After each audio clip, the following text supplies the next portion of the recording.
Some life shifts arrive in an instant, and others unfold slowly and they change you again and again along the way. For Deb and Steve, everything changed on a drive to Lake Tahoe when Deb started to experience what was eventually a stroke that altered her body, her voice, and eventually her professional identity as a professor. What followed was not just recovery, but truly a reckoning with grief, with loss, with the quiet realization that some versions of life just don't come back. In this conversation, we talk about the identity after trauma, the emotional journey of stroke recovery, the unseen experience of care partners, and how meaning can be rebuilt when the old map no longer works. This is a story about surviving, grieving, adapting, and creating something new together. 3 years after my stroke, aphasia is so bad, and I had to give up my job at Stanford. What I do now, who am I now? My identity theft, my identity crisis began. You're listening to the Life Shift Podcast. I'm your host, Matt Gilhooly. This show is built around one simple idea, that sometimes a single moment can change how we see everything. Each week, I talk with someone about the moment that shifted their life and how they learned to live differently after it. These are not stories about having it all figured out. They are stories about what it looks like to keep going once the story changes. Thank you for being here. Here's today's story. Hello, everyone. Welcome to the Life Shift Podcast. I am here with Deborah and Steve. Hello. Hi. Good to be here. Thank you for wanting to be a part of the Life Shift Podcast. Before we get into your story, you can tell us who Deborah and Steve are in 2026. Like, how do you show up in the world? How do you identify? Whoever wants to start, go for it. Hi, I'm Deb Meyerson, author of Identity Theft, stroke survivor who had morphed the life of a professor at Stanford to the different academic and advocate. I'm Steve Zuckerman, Deb's husband. We use the phrase care partner in this stroke journey. I've had a couple of careers, one in business and finance, one in economic justice, nonprofit leadership, and now as Deb's co-founder of Stroke Onward, trying to be a little less than day-to-day involved, but still leading the growth of Stroke Onward. And I'll just share that we've got 3 great grown kids, 2 of them married, 1 engaged, 1 grandchild. That's our big new identity in the world for the last 18 months. And so we're on this journey. Yeah. It's, congrats on the grandchild. I know that grandparents love having the grandchildren. Are you spoiling them? Yes. As you should. I am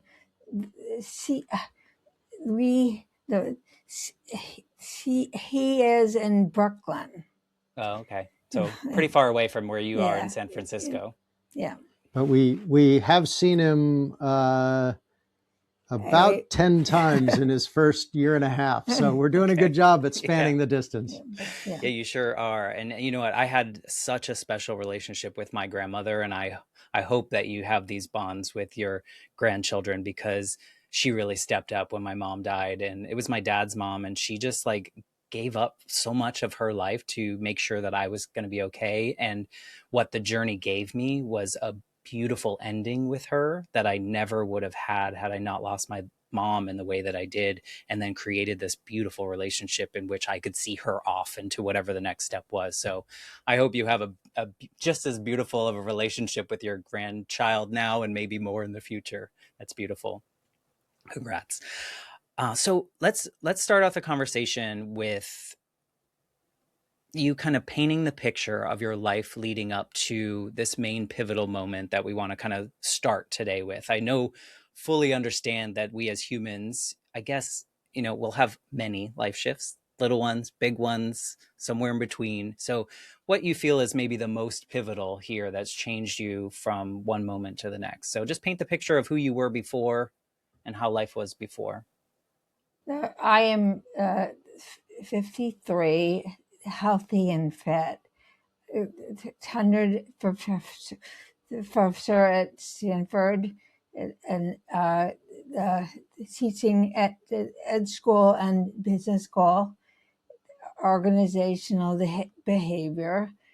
Most of the diversity and gender issues in organizations. Life was mostly work, Steve, kids, and sports and travel for fun. 15 years ago, the three kids are 15, 18, and 21. One in high school and other two in college. There's really a lot of uh, two careers, three kids, really a lot of really, yeah. Was it busy? We were a Yeah. busy 2-career, 3-kid family. I Kind of had like an idyllic life, if you would, Yeah, in a way. That's I mean, saying too in many much. ways, many ways idyllic in that, life was good. Yeah. Our kids were healthy, our jobs were good. We both loved our careers. I was about 4 years, no, yeah, about 4 years into starting, having shifted from the business world into the nonprofit world, and I was building a nonprofit operation in California, doing really meaningful work. So in many ways, idyllic, but also, frenetic. We were that sort of Silicon Valley couple, even though we weren't in tech, but we were, burning the candle at both ends. But it Yeah. And was good. It was good stuff. I think the idyllic part comes from my own, my parents were divorced as early as I can remember, and seeing different families. Idyllic in my mind is like the families together, the parents are working, that there's like, obviously there's not every day is the best day ever, but the idea of picture book kind of like family of two working parents, and the kids are doing good things, going to sports games and all the things that come along with that. So I wasn't trying to paint that your life was perfect. Really, We get it completely, and yes, one of the words we use all the time is we were living a pretty privileged life. It was it was everything held together, and we could make ends meet, and it was good. Pretty routine, scheduled, like your life was pretty run by your calendars. Is that what I'm gathering? yes, yeah. It's I have travel and yeah. I would say they were run more by our kids' calendars. Yeah, Right. yeah. And all the sports and stuff. We were Yeah. both lucky that we both had a lot of flexibility in our work schedules. So even though we both worked very hard, we could usually juggle when each of us needed to travel and be home when we really wanted to be home. So it was good. So is it right to assume that you didn't absorb maybe what I did growing up, is to work really hard and work maybe too much and overwork? Was it kind of balanced for you? No, so my stroke is the stroke is stress. You think Stress related. it was, yeah. I mean, at the time, at least, we felt like we were incredibly busy, sometimes frenetic, but we did, we were home for dinner every night, that we weren't traveling, so in some ways, I think, we coached our kids' sports teams. We were able to be active parents as well as working hard. So yeah, in that sense, we had a pretty good balance.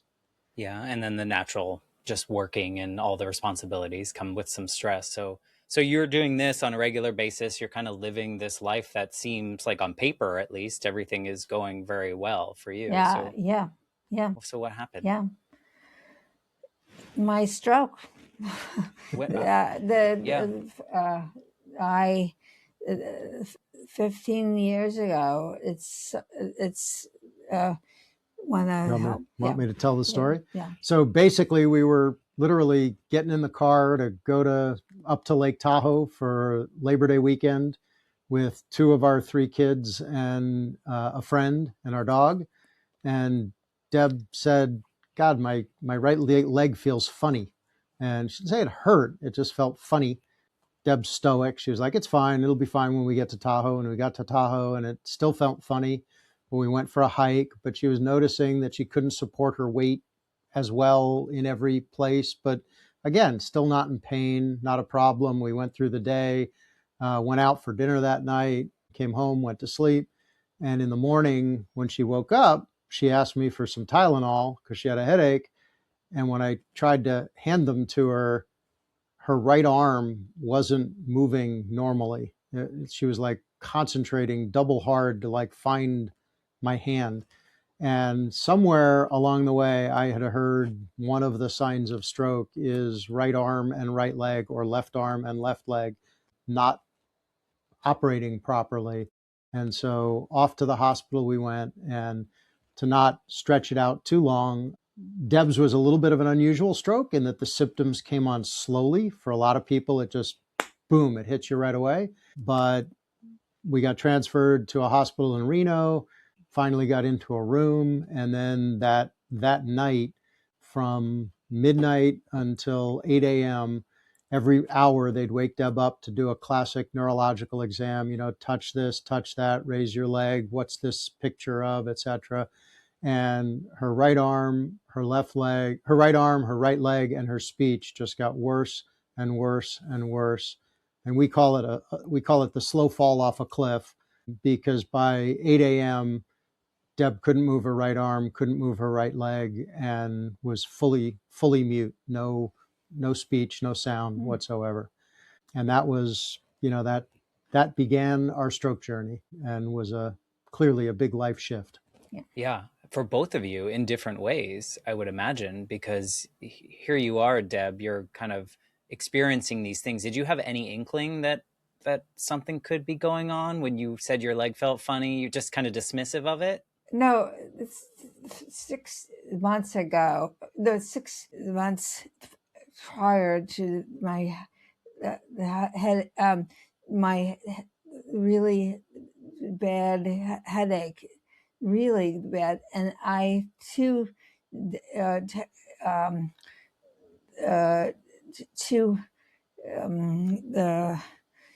one is the my Help? yeah.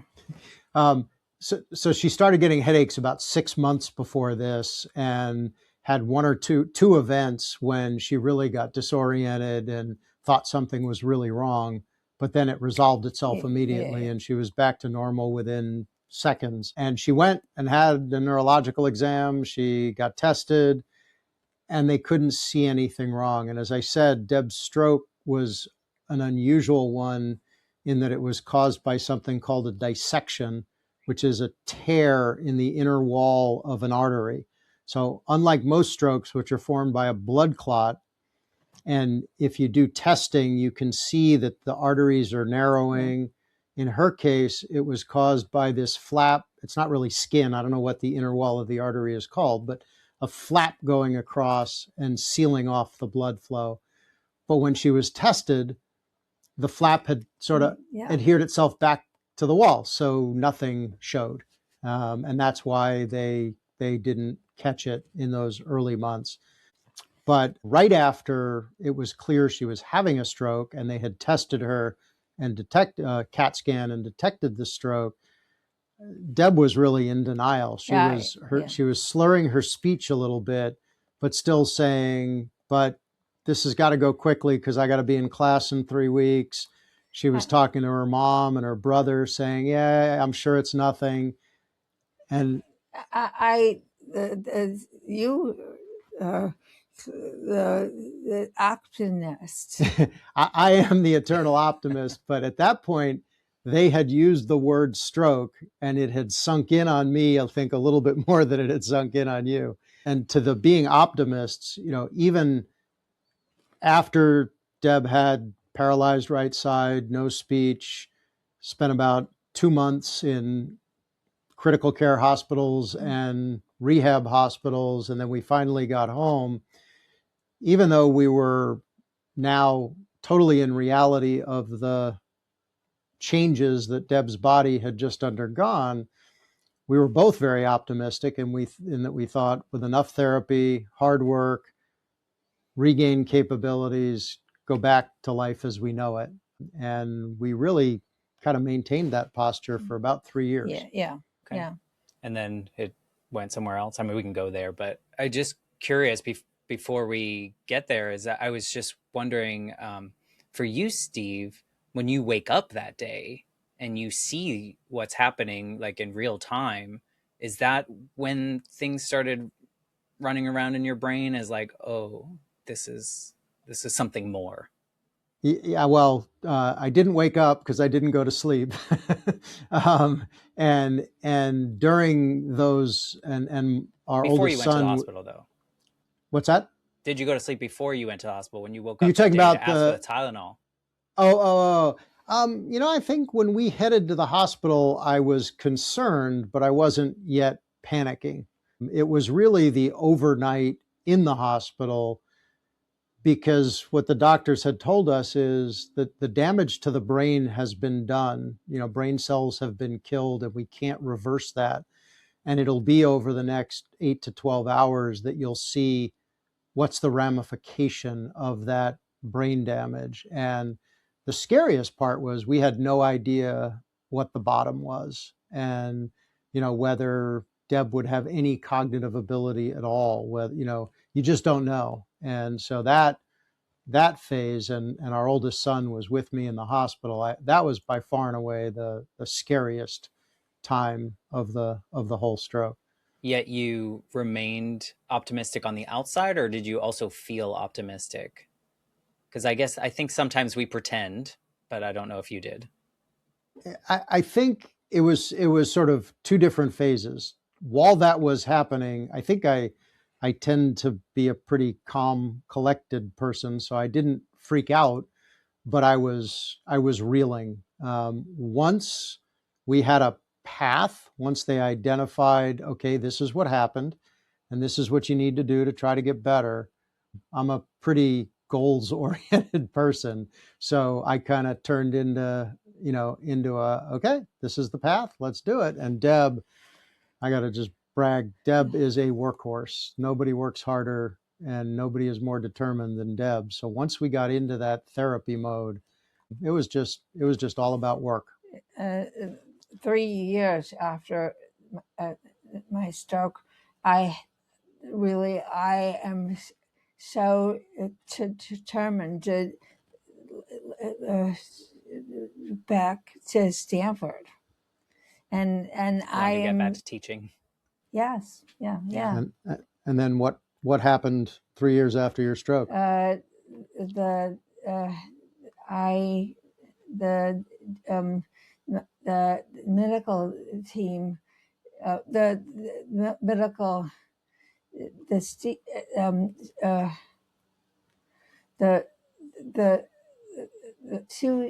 3 years after my stroke, I the phase is so bad, and I had to give up my job at Stanford.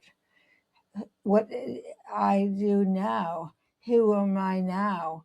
My identity theft, my identity crisis began.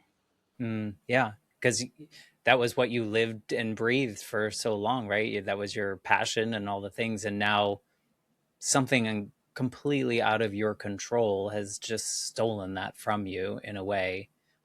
Does that bring you to pits of places that some of us have been before? Rough spots and depression and things that come along with that? Yes, I really struggled, and I had lost.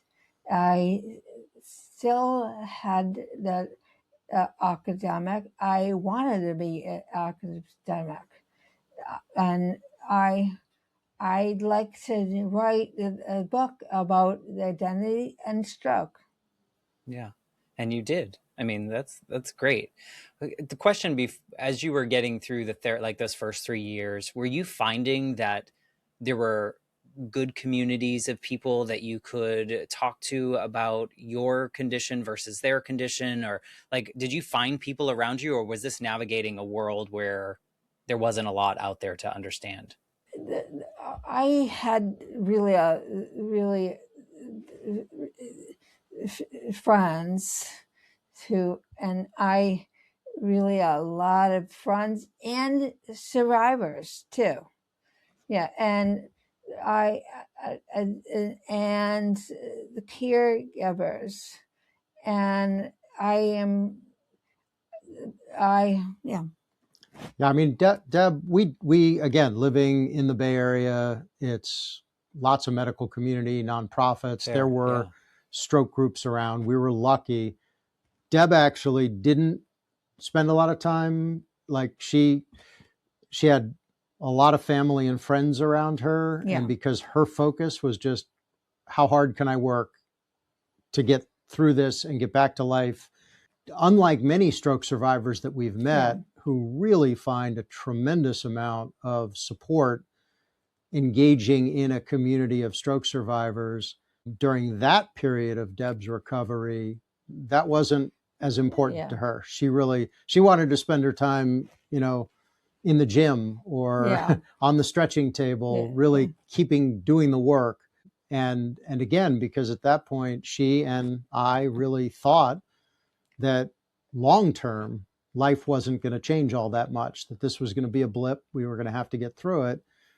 We didn't really start investing in the stroke community as much until and the loss of tenure. It's not like Deb's profession was the only thing important to her, but it was sort of the trigger that made us accept the possibility and the likelihood that life really was changed forever. Yeah. And that was on all fronts, in how Deb would be a parent, how Deb would be a wife, how Deb would be a daughter. And that's when, as Deb said, it got dark.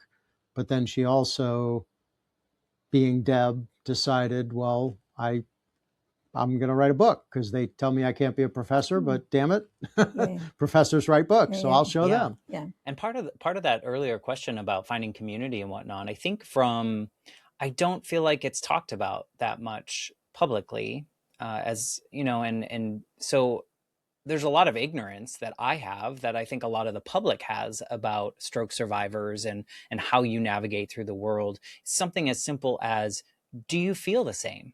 Like inside, as a soul, as a person, do you feel the same, or do you feel different? Like that is probably one of those questions that I was probably not allowed to ask when I was a kid, but I think it's important. Do you feel the same, Deb? Yes and no. Okay. I have really a lot of identities simultaneously, and and my my my the I am the athlete, yes and no, and uh, and I am a daughter, not yes, and yes, but you can't support your 91-year-old mom in the same way you'd like to, and you would have before. Yeah. So it's like a And I yes think, and. yeah. And I think your question about, or your comment about community is really important, because and I'm jumping forward in the story here, but with the nonprofit that we started called Stroke Onward, creating communities for stroke survivors and care partners where they can talk about these emotional issues and get resources to navigate the emotional journey in recovery.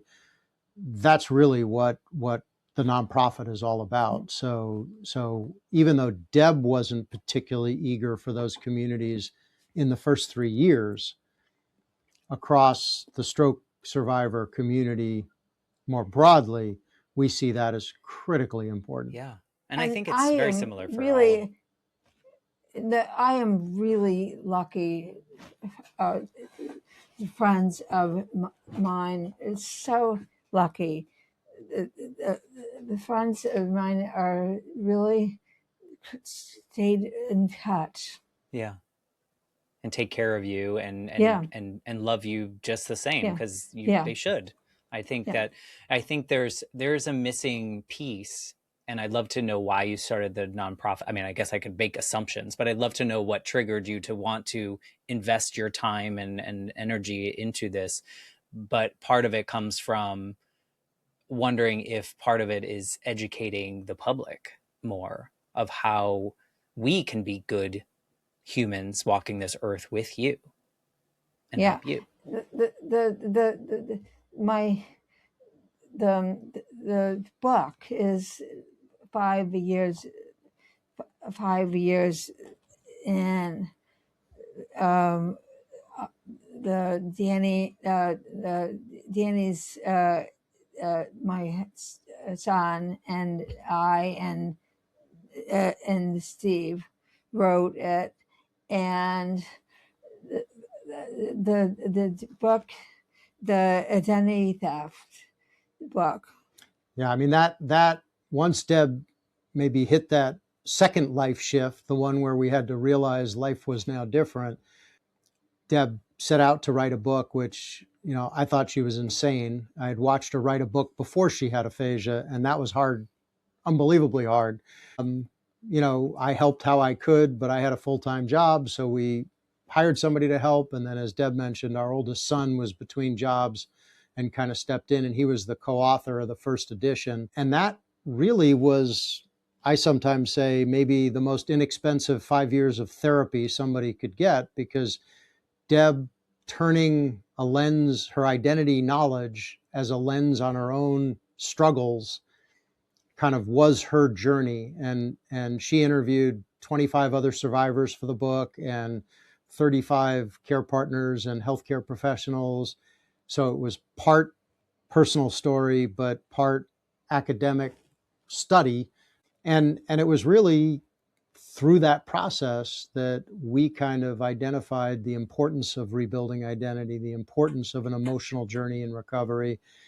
And because the people we were talking to were saying, like, nobody's talking about this, that's what led us to start the nonprofit, was that we had stumbled on a real need in the medical system, in the stroke survivor system, and decided to, try to do something about it. How do you even do that? Like, I feel like so many of us are like, this would be a great idea and we need more of this, but like, not so many of us are like, we're going to make it happen. Like, how did you find the time, energy? I mean, you're working on your book. This was after the book, right? Yeah. But you're still, talking about the book, you're communicating with others, you're doing all the things that this new version of your life presents to you, and now you're like, let's start a nonprofit to help others. The book is done, and the stroke onward is the we had the uh, Not sure exactly what you're trying to say, but this may be it. But as the book was coming out, one of the real messages of the book around identity is, yes, Deb was a professor at Stanford. And so you could say, does she still have that identity? You might say, no, she's not a tenured professor at Stanford anymore. But when you think about what was it about Deb as a person that made her love being a professor, it was the ability to create and share knowledge. And so now, with different set of capabilities, how can Deb rebuild that love, that passion into her life? And Stroke Onward became the way. So it really was, we were fortunate. Deb had the academic background, the expertise on identity, the lived experience as a stroke survivor, and I had the lived experience as a stroke care partner and the experience of starting nonprofits and serving on nonprofit boards. So we brought that together to say, this is a way to create something, through which Deb can continue to have professional meaning and purpose, and I could too, and obviously try to solve a problem that we thought needed solving. It definitely needed solving, and you're probably doing that. Does that fill you up in ways that you never could have imagined for yourself? Like, I know Stanford was very fulfilling to you, and teaching and research and all those things. Does this give you a different type of fulfillment that you never Yeah, could have? yes. I really, a lot of the phaser classes and ballroom class,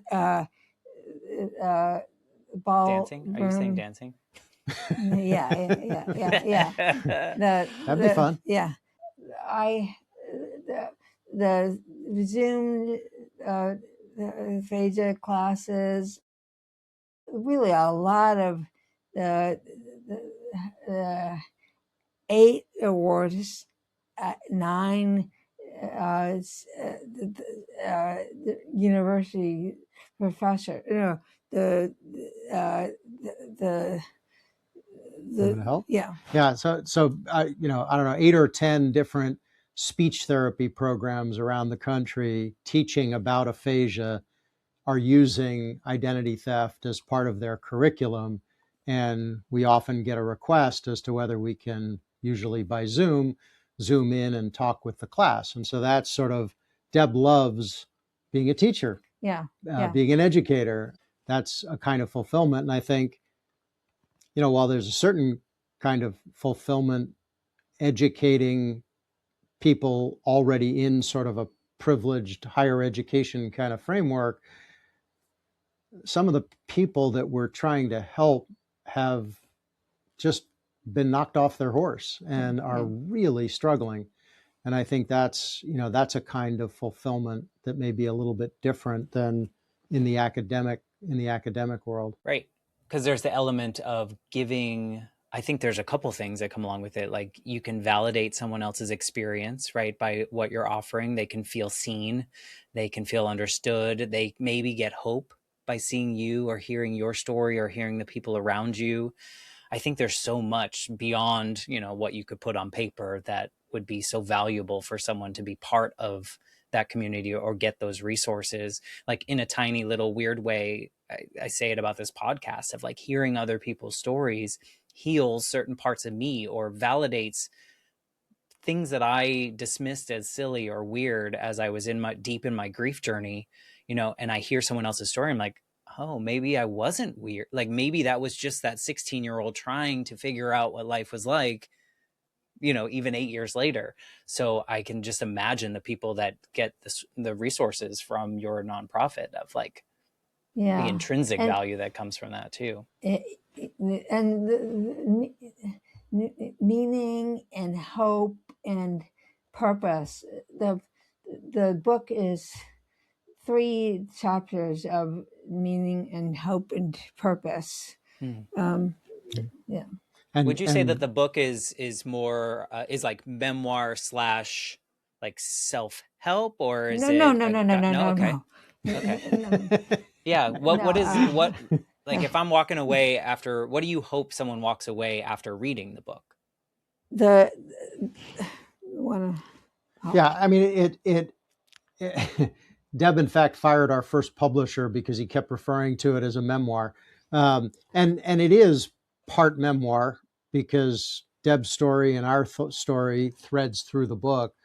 But as I mentioned, Deb also interviewed 25 other survivors and their stories thread through. And Deb did a lot of academic research to understand, what are people saying about grief? What are people saying about identity in the sake of medical trauma? So it reads, it's got the approachability of a memoir, but I think it brings something deeper. And, the real message, I mean, is that, one, for somebody going through the stroke journey, you are not alone. Yeah. There are other people having different but similar experiences, and a lot of people feel very alone.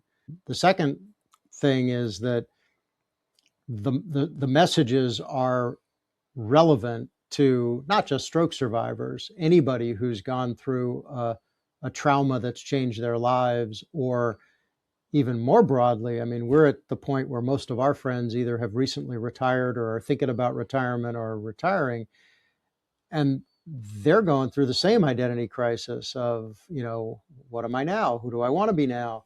And so I think the message is there are ways to think about change, that you can build a positive new life, not one that's just a gray version of your old life, but genuinely new. And we talk to a lot of people. Don't know that we've talked to anybody who said, I'm glad I had a stroke. But we talk to a lot of people who say, there are some things that I have in my life that are really, really powerful and important that I never would have had in my life had I not gone through this journey. Yeah. And that's what we hope people will strive for. And that's what we hope the medical system will better support in the future. Yeah, no, I think hearing people's firsthand stories and all the people that you collected, it's so valuable. And I understand that sentiment of, you're not glad it happened. Like, I'm not glad that my mom died in the way that she did. However, she died, and I am this version of me because of the 20 plus years of grief that I struggled with, and finding that way, so we would not be having this conversation if that experience did not happen to me. We would not be having this conversation if that experience did not happen to you, and this journey and this version of you that you've created with what you have in the world now. And it seems, and forgive me if I'm putting words in your mouth, but it seems like you've created something really beautiful from this experience, both in, the way you described how, like, what you're doing now with the nonprofit is very, like, it's like a mirror to the Stanford experience of, like, being able to bring that version of you in a different way to all these people. It's so beautiful. Not that I would wish your experience on anyone else. It's like, it's so weird to hold both of those ideas at once. Yeah, I agree. And we had trouble holding both those ideas at once for a long time. Did you? Yeah. Just acknowledging you for a long time. You were sort of unwilling to acknowledge that there were some good things that came out of it, because to you that felt like, no, it sucks. Yeah. And so it is hard to hold both. And I think society doesn't promote the ability to hold those two things at once, right? We just assign something a very surface level thing. And if we dig down, unfortunately or fortunately, there are good and bad parts of all the little things that we experience, but society wants to paint it with a black or white, like, this is it. And it's not. And those of us that have been through some kind of trauma, I think we see that more than those that haven't experienced something quite as traumatic. Do you see that in the people you work with, that there's a little bit more nuance to the way that they see things? Yes, really. The really a lot of the stroke and brain injury. Whitney had Whitney Hardy, the brain injury. Not sure what.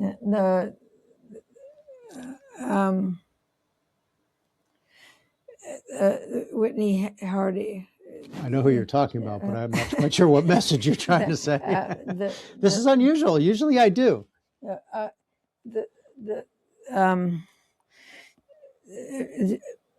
I don't know. What is the question? Yeah. Well, actually, I'm not sure what my question was now. Wait, you're too young. You're too young to say that. Yeah. I am curious though. I think what I was saying is that, are you seeing that people that have experienced similar things as you within your nonprofit that you work with, do you see that they see life with a lot more nuance and less it's black or white? There's more color, I think, that we can see when we've been knocked to the bottom and then trying to crawl our way back up. Uh, Would you agree with yes, that? yes, and no. You can say no. I'm fine with that. It's really the I am going to say no, yes and no. Okay. Yeah. I mean, there's a spectrum, right, of people and where they are on their journey too. Just like you weren't willing to say there were some good parts for a while. Yeah, yeah. No, no. I the the 3 years after my stroke, I am happy. I am happy. For the first 3 years. Yeah. I would say from about 3 months to 3 years, because Deb had so much less stress in her life, and she had a clear purpose that was working hard physically, which she loves to do. We had lots of friends say, Deb, you laugh more now than you did before your stroke. And you laugh deeper and heartier than you did. And I think that was sort of some of the stress and the constraints and the self policing was gone. But I think to your question, I think the reason that a lot of people who have struggled with some kind of a serious trauma or situation see the world more nuanced is because if you're forced to put the world in black and white, theirs is black. Yeah. And none of us want, or very few people want to be purely black. So you learn to look for the white in the face of the black. And I actually don't like the black and white use, but the good in the face of the bad. And so I think that is true. And if you're suffering from something really bad and you can't see the positives, that's depression, Yeah. and that becomes very hard to break free from.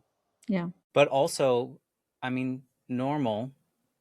It Yeah, can be a normal experience for someone Yeah. that has experienced that as well. absolutely. And I think so many of us took on shame for being depressed about certain things because we're like, oh, well, for me, I was only allowed to be sad for this amount of time and then move on. And so then you just take shame when you are sad and you're just, and so the more we talk about these things, the more we have these types of conversations, the more that you're going out and talking to all these universities on Zoom with your book and everything, the more we can have these open conversations where all of it's okay. And the mental health is I am going to say mental health is I'd like to really counselors and psychology professors or psychology and social workers. I'd like to see them More engaged in the stroke recovery system. I think one of the things we've seen is that because stroke starts as a critical care intervention in hospitals and then is a rehab focus, it doesn't necessarily attract the mental health resources that chronic conditions like ALS or MS, things that are deteriorating chronic conditions, get. Not that they get enough. There's a mental health resource shortage across everything, as well as all the taboos that you were referring to. But stroke in particular, 3 years after the stroke, when Deb realized she had to rebuild her identity and rebuild her life, we were pretty much disconnected from the mainstream medical system because she didn't have medical problems anymore. And so that's one of the challenges in stroke, is that most people who survive a stroke, live with chronic conditions for the rest of their life, but they're also very different across people. Unlike other chronic conditions where the symptoms tend to progress fairly consistently across the whole population. With stroke, you might have physical problems, you might have emotional problems, you might have speech problems, you might have balance problems, you might have vision problems. So the nature of the chronic condition you live with is very different. So that makes it hard for our very siloed medical system to treat stroke, because all of those things need a different kind of treatment. Yeah. So Right. And from the mental health aspect, it probably takes someone that has experience working with someone or talking to someone that has had some of these experiences and the reason that they feel the way that they do. And I think it's really hard. Just as one therapist is not necessarily the right one for me, it's, like it took me 5 people to find the right one. But mine were more, I guess we should say, well, a death is a normal thing, we should say, right? But you probably need people that are more well versed with other stroke victims, right? And survivors, I should say, stroke survivors, that they have a better understanding of what's going on too. And those are probably not like specialists, right? I don't think they do Yeah, that. that's really there's really a lot of so the psychologists are really 5 uh, psychologists or 8. yeah, just there aren't very many people in the mental health field. To the extent there are neuropsychologists, but they tend to deal more with kind of Yeah, diagnosis than they do treatment. And if you look, my sister happens to be a psychiatrist. If you look at a directory of mental health professionals, and they often put what they specialize in, you almost never see stroke. Again, because what does that mean? Well, it's so different for everybody else, but it's something that it's one of the avenues of change we'd like to try to pursue is can we get the mental health field to see stroke as a need and an opportunity to specialize? Because like you said, somebody who's got a little bit of experience, that goes a long way. Yeah. yeah, And I think, I just love that you're doing this nonprofit, because I think just for the public to have better understanding as well, or know that, like with the resources that you're putting out there and people can come upon it, because there's the whole other side of it of like being the care person, right? The person that's helping, that's a whole journey in itself, right? An identity shift and the things, and mental health can come with that, and all the same things. And so that's important to talk about too, that I don't know that we give enough attention to either side in your community at all. Do you feel the same? And that's why you started your nonprofit. yeah. My Wow, look at that. book, Yeah, and why you wrote the book. the the Sarah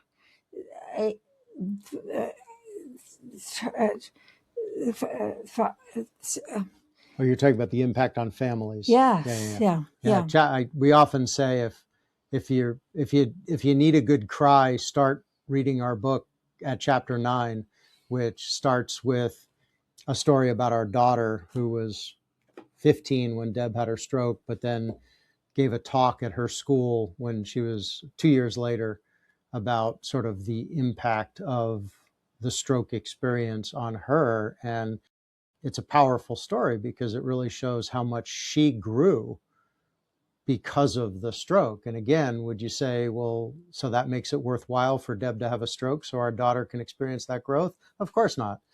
And yet, she probably came to some life lessons at 17 that otherwise she might not have gotten until she was 27. Yep. And by And her that's, sharing that story, she's also validating the experiences of other children of stroke survivors. And it's that butterfly effect that we just need to talk more. We just need to talk about it more, share more information, have conversations like this where Matt, somewhat ignorant, comes in and asks you questions, because I think it's important. It's how we build humanity and we build understanding of each other, even if we Like, we come in not knowing we're going to leave having a whole different perspective of how people live in this crazy world that we're all in together, right? And so I think I appreciate you for being willing to answer my questions, even when the answer was no, because that's okay. I love that. I'm wondering, what's your favorite part about you in 2026? And Deb, you go first. The favorite part of this, I am the two. I am done with 25. Yeah, I think a lot of us feel that way. That's my favorite part too. 2025 has been a challenge, So or was a challenge. I thought your answer was going to be immediate, being a grandmother. Oh yeah, no, yeah, no. Yeah. Yeah, Does it feel? Do you feel different because of the grandchild? Do you feel like a new person? I love. It's so really good. I love. I really love Nilan, and I don't. So I am so in love with Nilla. I think the way I've described it is it's this feeling of limitless love, kind of like you have with your own kids, except now there's none of the associated stress. Yeah. Right. Yeah. And it's probably beautiful seeing your kids become parents as well. I'm sure there's something really fulfilling about that. What's your favorite thing about who you are these days, Steve? Don't cheat. You can't say the same thing now. Okay, I won't. I think it's that I feel like we as a couple, and me as an individual, I think we're very much right smack in the middle of a transition, in that we hired a full-time experienced CEO for Stroke Onward. We're trying to be less involved in the day-to-day, more on the board. I'm still very part-time at the economic justice nonprofit that have been with for 20 years, and you know doing less and less in ways that are very, very flexible. So, we were just having a conversation before this about what does retirement mean in this day and age. I mean, we're going to keep working and doing things until we can't. But I think what I like best is that I feel incredibly ready for that transition. I'm not hesitant, and I'm just really eager to just lean into it. And hopefully my lovely wife is going to be along for the ride and just create the next chapter. Yeah, no, I think that's beautiful. And the idea that like you feel really settled. Oh, I mean, from the long time that I've known you now, but it feels like you guys are settled in this identity, this current one at least. And as you kind of move through, where you were saying like some people when they retire, it's like, who am I now? But you guys have found this purpose that can continue in whatever capacity you want it to. Yeah. But I think one thing that might be worth adding, because you sort of raised it about this, well, you're allowed to be sad for so long and then you're done. And I appreciate your saying that it seems like we've found a good equilibrium in the new reality. We talk a lot about cycles of grief, that, sometimes in the most happy of times, just a wave of it ain't like it used to be, and that sucks. And that happens to both of us, and we have to give ourselves the space for that. The skill and what we are trying to learn to do is to manage through it a little quicker each time so that we don't get stuck in that. But I wouldn't want listeners to think, oh, Steve and Deb have nailed it, because it just we don't think it works that way. I agree completely. The cycles of grief, 1.5 years ago,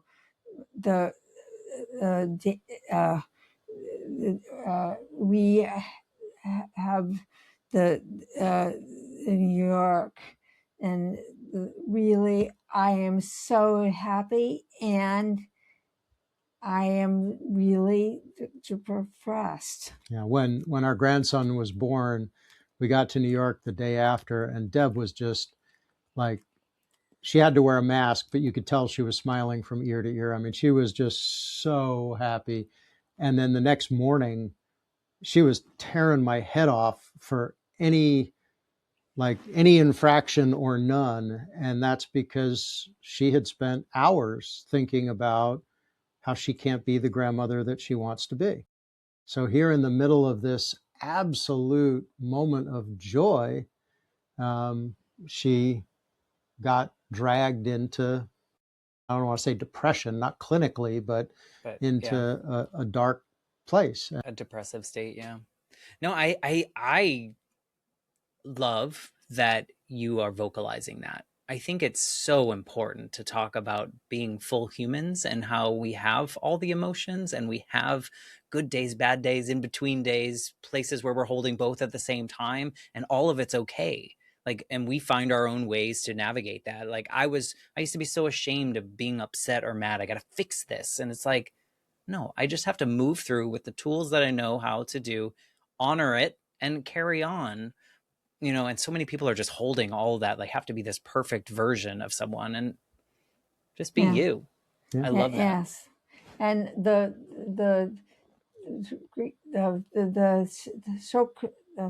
the American shock exercises, and we have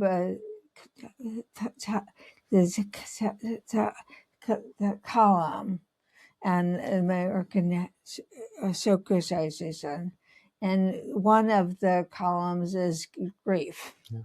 We talk about the cycle of grief, and yeah, it's also available on our website as well. But yeah, that was for the first 3 years of Stroke Onward. A lot of our work really was about just trying to spread the word, tell the story, show as many people as possible how messy this is and how important the emotional journey is.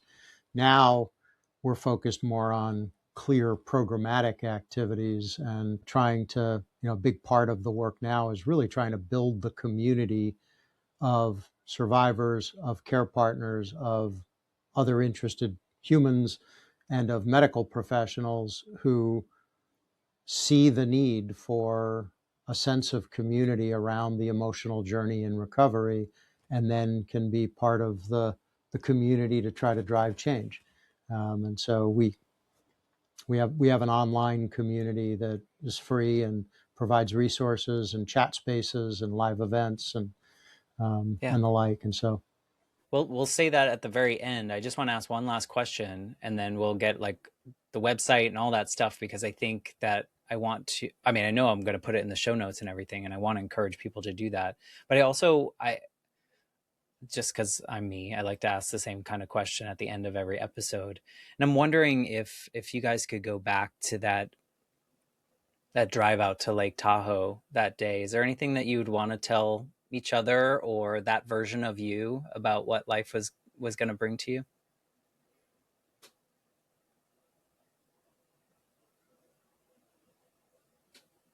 Uh, um,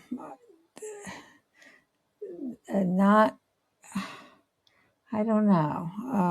It's a hard one. Yeah. I'll say that I would say I'm really glad I married this determined, pig-headed, unrelenting woman, because it's going to stand you in really good stead for what we've got coming in front of us. What? Just that you are so tenacious, and that pre-stroke, sometimes how strong-willed you were was frustrating. And yet, if you weren't as strong-willed as you are, you would not have made the progress you did in stroke recovery, and you would not have written a book, and you would not have helped start a nonprofit with me, and Yeah. that's Yeah. that's a gift I Yeah. appreciate more today than I did Yeah. before the 'Cause you drive didn't to know. Tahoe. I mean, you didn't Yeah. know what was coming down the pike, but Right. Yeah. I mean, clearly I liked it all, but I wouldn't have married you if I didn't. Yeah. It was truth in advertising. You didn't hide it. Yeah. yeah. No, I think it's important to I like to think back of that 8-year-old. Like, what would I say? I'm like, there's nothing I could say to him. He was about to have a terrible experience for a long time. But somehow we got to this place that we're in now, showing resilience, finding the good in the bad, finding ways to help other people. You coming on this show, going on other shows, going working with universities, writing your book with your nonprofit. You're helping people you don't even know that you're helping, because the ripple effect is insane, right? So thank you for what you're doing for the world now, not only for yourself, but for other people, so that they feel less alone. They feel connected to other people. I think it's a beautiful journey that you've created out of the situation that you were given. And Thank you. thank you for having us, and thank you for doing what you're doing. Yeah, I agree. Yes. Yeah. Well, thank you for that. And now I want to tell people where they can find everything. So give me your website. What's the best way to contact you? What if someone wants to tell you their story? Yeah. Where can they find Yeah, your book? Like, what's all the stuff? We're not getting the video right now, but I'll hold it up, and at least those who are seeing the video. Really, the easiest place is at our website, which is www.strokeonward, 2 words strung together, no spaces.org. And there's links to our online community there. There's links to the book. There are links to our other programs. And the audio book. The book is available on audio. That was really important to us because so many stroke survivors do have speech and comprehension issues. And yeah, we welcome anybody and everybody who's interested, and really just encourage. One of the things, I'll just do another little Deb brag here, is that particularly with aphasia, people tend not to tell their story. And clearly it's really hard. Deb gets frustrated all the time in an interview like this, or when she gives a talk to a class, but pushing through that discomfort, the voice is critical. And so just really encouraging all stroke survivors, and particularly those with aphasia, don't isolate. Come join the community, or join whatever community you can. Tell your story, tell the world, because that's the only way people will understand and relate, and hopefully make the system better. So, and to add to that, everyone else listen when they tell their story. Yeah. You know? Yeah. Because listening is how we get to be better people. So thank you for telling your story in this way. Thank you all for listening, and people that tuned in just for Deb and Steve today. Thank you for just being a part of my healing journey and allowing me to have these conversations. It's been really a pleasure. So I will say goodbye, and I'll be back next week with a brand new episode. Thanks again, Deb and Steve. Bye. Thank you. Thank you for listening to the Life Shift Podcast. If you want to learn more, go to www.thelifeshiftpodcast.com. There you can check out all the different episodes. You can check out the blog, some of the reviews for the podcast, and the Life Shift Journal. Links are there, so you can purchase your own copy, whether in digital or print format. Thanks again.